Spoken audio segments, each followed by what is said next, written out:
Bismillahirrahmanirrahim.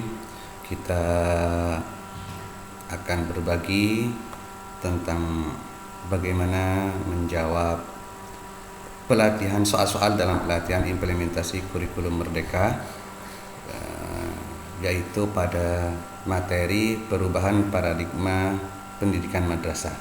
Perlu diketahui teman-teman sekalian bahwa dalam soal pelatihan itu terdiri dari 10 soal dan soal berupa pilihan atau multiple choice. Mari kita coba lihat soal nomor 1. Guru dalam menjalankan tugas dan fungsinya terkait langsung dengan pendidikan peserta didik agar memiliki berdimensi ukhrawi dan bernilai ibadah, maka proses pembelajaran hendaknya didukung oleh niat yang baik dan dilakukan sesuai peraturan yang berlaku. Pernyataan yang tepat terkait hal tersebut adalah: A.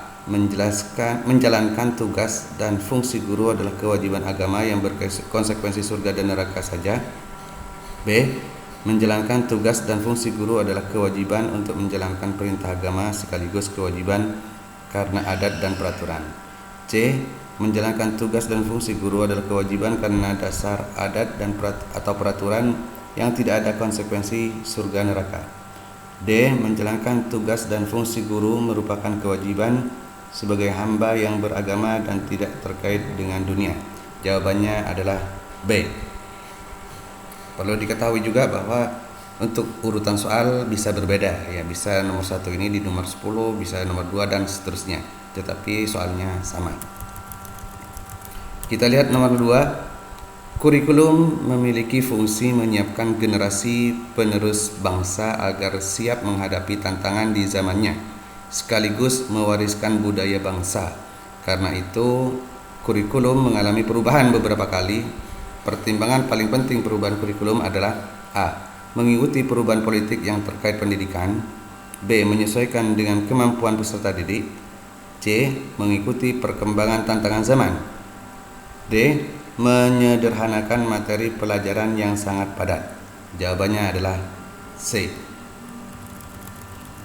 3. Dalam membentuk kompetensi keterampilan yang dibutuhkan abad 21, kurikulum Merdeka menyarankan paradigma pembelajaran konstruktivisme sebagai acuan pembelajaran. Karena itu, prinsip pengelolaan pembelajaran perlu: A. Guru bertindak sebagai fasilitator dalam proses pembelajaran. B. Pembelajaran diarahkan untuk menggunakan pembelajaran berdiferensiasi. C. Guru lebih aktif mendampingi siswa dalam belajar. D. Memperhatikan karakteristik peserta didik. Jawaban yang benar adalah A. Guru bertindak sebagai fasilitator dalam proses pembelajaran. 4. Madrasah adalah sekolah umum berciri khas agama Islam. Hal yang harus ditanamkan dalam implementasi proses pendidikan di madrasah adalah memperkuat nilai-nilai keagamaan. Pernyataan yang kurang sesuai dengan konsep tersebut adalah: A. Nilai spiritual keagamaan mewarnai cara berpikir dan bersikap dalam praktek pendidikan di madrasah. B. Pendidikan agama dan umum harus dipisahkan secara tegas supaya masing-masing dapat berjalan sesuai dengan target. C. Madrasah mengajarkan pendidikan agama Islam lebih banyak daripada di sekolah. D. Semua aktivitas praktik pendidikan di madrasah diorientasikan dalam konteks beribadah kepada Allah Subhanahu wa taala. Jawabannya adalah B. Pendidikan agama dan umum harus dipisahkan secara tegas supaya masing-masing dapat berjalan sesuai dengan target. Nomor 5. Kemampuan generasi mendatang hendaknya tidak lagi fokus pada pengetahuan, karena internet telah menyediakan segalanya. Namun keterampilan hidup abad 21 yang senantiasa akan dibutuhkan untuk menghadapi perubahan yang tidak menentu. Berdasarkan situasi tersebut, pernyataan yang kurang sesuai dengan konsep tersebut adalah: A. Pendidik harus menyesuaikan dengan konstruksi kurikulum. B. Pembelajaran diorientasikan untuk menumbuh kembangkan nalar kritis dan kreatif. C. Kurikulum harus fokus dalam membentuk karakter peserta didik. D. peserta didik dalam pembelajaran harus dikenalkan penggunaan teknologi? Jawabannya adalah A. Pendidik harus menyesuaikan dengan konstruksi kurikulum. Pernyataan yang kurang sesuai dengan konsep kemampuan generasi mendatang hendaknya tidak lagi fokus pada pengetahuan. Baik, lanjut. Nomor 6. Salah satu prinsip dimensi ukhrawi dalam pendidikan adalah bahwa hubungan guru dengan peserta didik diikat dengan mahabbah fillah, bukan transaksional. Gambaran prinsip tersebut dapat dilihat seperti pernyataan berikut. A. Ikatan mahabbah fillah terjadi jika antara guru dengan peserta didik ada rasa saling kasih sayang yang memunculkan amal soleh mencapai ridha Allah Subhanahu wa taala. B.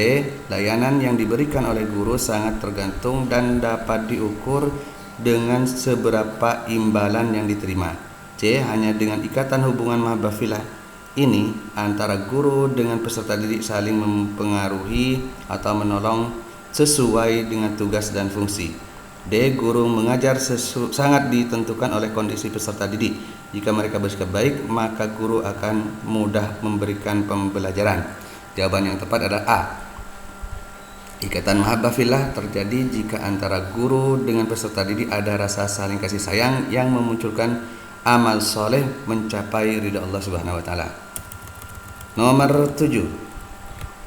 Seiring dengan perkembangan zaman yang cenderung sekuler dan hedonis, maka pendidikan di madrasah perlu mengembangkan proses pendidikan yang memiliki dimensi ukhrawi. Pernyataan yang tepat terkait prinsip tersebut adalah A. Aktivitas dunia dan akhirat adalah terpisah, tidak bisa saling diintegrasikan. B. Semua aktivitas pembelajaran di madrasah tidak ada kaitannya dengan ibadah. C. Peserta didik dibekali ilmu agama yang lebih banyak dan mendalam. D. Aktivitas belajar dan mengajar yang terkait dengan kehidupan ukhrawi bernilai ibadah. Jawabannya adalah D. Aktivitas belajar dan mengajar yang terkait dengan kehidupan ukhrawi bernilai ibadah. Nomor 8. Kurikulum merdeka diyakini sebagai kurikulum yang memerdekakan kepada semua pihak. Kemerdekaan tersebut tercermin dalam kebijakan sebagai berikut. A. Kebijakan capaian pembelajaran yang disusun berdasarkan fase-fase. B. Adanya asesmen awal yang berfungsi melihat kemampuan peserta didik. C. Kebebasan guru dalam menentukan capaian pembelajaran. D. Sistem implementasi yang mewajibkan antar guru saling berkolaborasi. Jawaban yang paling benar yang tepat adalah A. Kebijakan capaian pembelajaran yang disusun berdasarkan fase-fase. 9. Praktek pembelajaran berdiferensiasi disiapkan dalam kurikulum merdeka disarankan untuk menanggulangi kekurangan praktek pembelajaran yang selama ini berjalan. Di antara hal ini yang ingin diperbaiki adalah A. Proses penilaian dengan standar yang sama untuk semua peserta didik supaya terjadi adanya keadilan dan objektivitas untuk mereka. B. Memperlakukan peserta didik dalam pembelajaran tanpa memperhatikan tingkat kemampuan, minat, dan kecenderungan peserta didik. C. Praktek pembelajaran dengan perlakuan yang adil dengan guru memberikan tugas yang sama kepada semua peserta didik. D. Praktik kurikulum yang menyamaratakan semua kemampuan peserta didik dalam capaian pembelajaran. Jawabannya adalah B. Memperlakukan peserta didik dalam pembelajaran tanpa memperhatikan tingkat kemampuan, minat, dan kecenderungan peserta didik. Nomor 10. Terakhir. Dalam konsep paradigma pendidikan Islam, proses belajar dan mengajar sangat diwajibkan sebagai bentuk ibadah yang sangat mulia di sisi Allah Subhanahu wa taala. Pernyataan yang tepat terkait prinsip tersebut adalah A. Peserta didik memiliki konsentrasi pada mata pelajaran IPS karena pada saatnya akan dapat mengantarkan sukses. B. Hanya pembelajaran yang terkait mata pelajaran PAI dan bahasa Arab yang mengandung nilai ibadah. C. Peserta didik yang memilih peminatan IPA tidak terkait ibadah jika tidak mau mempelajari ilmu agama. D. Peserta didik yang memilih peminatan IPA bernilai ibadah karena sedang menyiapkan diri menjalankan fardu kifayah untuk memerankan profesi tertentu.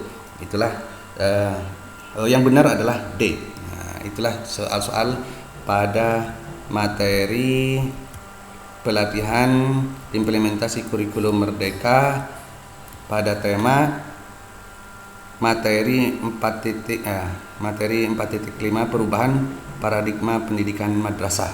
Semoga membantu. Terima kasih. Wassalamualaikum warahmatullahi wabarakatuh.